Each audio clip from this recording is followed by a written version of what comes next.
Hi, Justin King here from MFP Wealth Management, and I'm joined by Heather Williams, Head of Tax from Princecroft Willis. We're here to discuss the 2015 emergency budget and what it means to you. So Heather, wow, that was a big budget, I think. Yeah, he said it was a big budget with big ambitions, and there was a lot of big news in it. So There was. I've written down some notes, and I was also wondering whether you can give a top line idea to what your thoughts are. Dividends.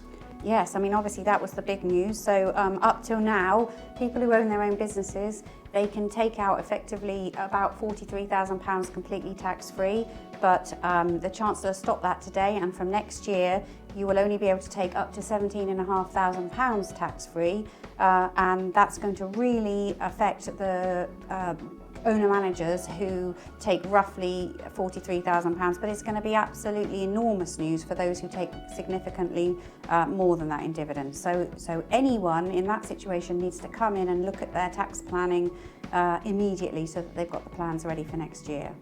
Great, so big news on dividends.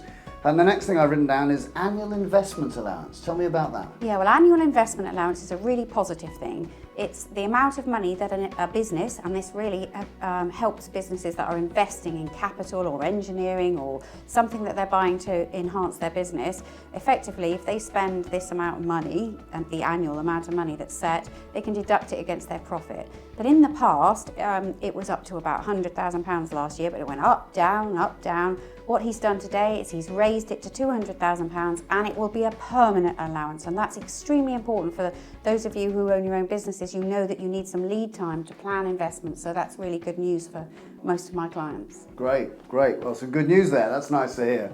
The next thing I've got here is anti-avoidance for companies. Yes, he did mention a whole load of areas that he was going to review.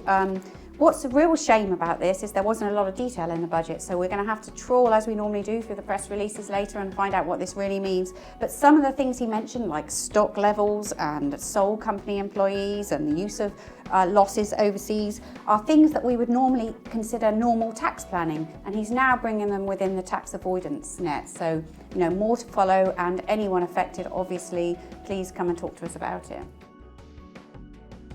Now, Heather, the other thing that I caught up on, and I'm sure you did as well, is the new minimum wage and how that's going to affect, corporations that you advise. Yes, I mean the national minimum wage is going to rise to £9 an hour in 2020. Now, effectively, that is the amount that you have to pay your employees.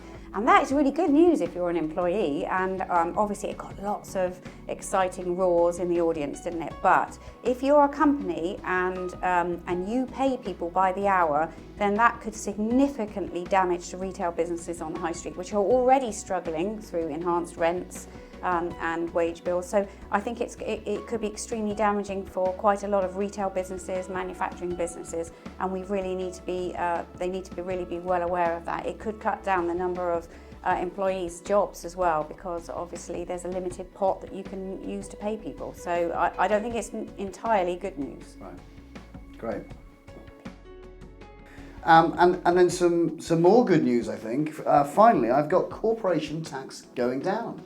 Yes, now there's a bit of a mixed message here, because corporation tax is going to go down to 19% from 2017, and by 2020 it's going to go down to 18%. It's currently 20%, so that is good news, but he did slip in the changes to the dividends, which we mentioned earlier, and that's going to affect negatively the same people as going to benefit from this reduction in corporation tax. And as well, he said that anyone who's earning profits more than £20 million, and we have a lot of large companies that employ lots of people that are in this position, that effectively they're going to pay their tax much earlier. Now, he didn't say when, but he gave us the impression that you're going to have to pay your tax the month in which you earned the profit.